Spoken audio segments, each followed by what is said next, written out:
Казарман ГЭСтер каскатын куруу боюнча сүйлөшүү президент Садыр Жапаровдун май айында Кытайга жасаган мамлекеттик сапары учурунда эле демилгеленген болчу. Чолпон Ата шаарында өткөн Ысык көл 2023 форумунда келишим биротоло жактырылып кол коюлду.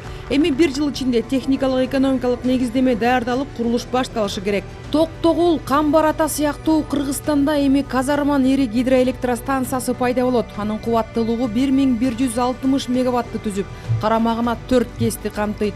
Кубаттуулугу 600 мегаватт болгон Алабуга, 149 мегаваттык Кара Булуң 1, 163 мегаватка жеткен Кара Булуң 2, кубаттуулугу 248 мегаватт болгон Тогуз Тороо ГЭСи. Казарман ГЭСтер каскаты 7 жыл аралыгында курулуп бүтөт. Инвестициянын жалпы наркы алдын ала 2,5–3 миллиард долларга чукул деп бааланууда. Казарман ГЭС каскаттарынын долбоору мындан 10 жыл мурда эле башталып, чет өлкөлүк инвесторлор кызыктар болууда деп айтылып келген, бирок белгисиз себептер менен ушул кезге чейин курулушу башталбай келаткан ири долбоордук келишимге эми жан киргендей болду. 1-сентябрга чейин алар мындайча айтканда жана контрактный келишимге чыгалы деп сүйлөштү.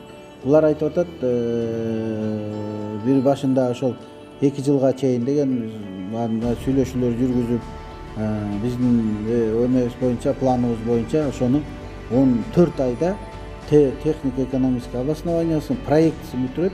14 айда, 1 жыл 2 айда ошондо. Анан 15-айда строительствого киресиң деп ошондой жол картасына да кол коюп атат. Ошол эле учурда Сары Жаз дарыясына дагы ГЭСтер каскатын Кытай менен биргеликте куруу пландалууда. Негизи Сары Жазга ГЭС куруу демилгеси 1982 жылы эле башталган. СССРдин суу чарба министрлиги дарыянын кубаттуулугун, географиясын, көлөмүн аныктоо боюнча тапшырма берип, техникалык, экономикалык негиздемесин түзгөн. Андан бери ишке ашпай келген ири долбоорду мамлекет өлкөдө энергетикалык каатчылык өзгөчө сезилип турган учурда курууга белсенүүдө. Сары Жаз дарыясына жалпы кубаттуулугу 1100 мегаватт болгон 6 ГЭС каскаты курулат. 170 мегаватт болгон Куйлук ГЭСи, Эңилчек ГЭСи 60 мегаватты түзөт. 20 мегаватт кубаттуулуктагы Кайыңды Эңилчек гидроэлектростанциясы, ошондой эле 350 мегаваттык Ак Шыйрак ГЭСи, 250 мегаватт кубаттуулуктагы Какшаал ГЭСи жана 250 мегаватт болгон Көйкап ГЭСи кирет. Эгерде аталган долбоорлор ишке ашса, республиканын түндүк бөлүгү электр энергиясы менен толук камсыздалат. Мындан тышкары курула турган гидроэлектростанциялар Кытайга дагы, Кыргызстанга дагы пайдалып келет. Орточо эсеп менен саатына 4 миллиард 760 миллион киловатт электр энергиясын өндүрөт. Бул эми эки мамлекеттин чек арасында болуп аткандай муну акырын адилеттик менен чечиш керек да. Азыр бүгүнкү күндө бул ГЭСке биз дагы инвестор, мен курам деген инвестор бар, 2 инвесторубуз бар.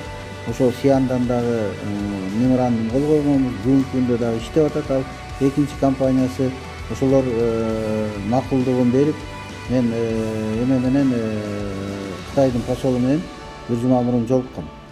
Ушул жолугуп, анан биз ошол жерди мага да кызыктар, биз көрүп келели деп атабыз. Сары Жаз дарыясы Борбордук Тянь-Шанда жайгашып, Сары Жаз Кырка тоосунун мөңгүлөрүнөн эрип чыккан суу. Географиялык катаал аймакта жайгашкан. Эми Кытай менен курула турган 6 ГЭСтин иши уюштурулушуна, техникалык негиздемесине жараша 6–7 жылда аягына чыгат.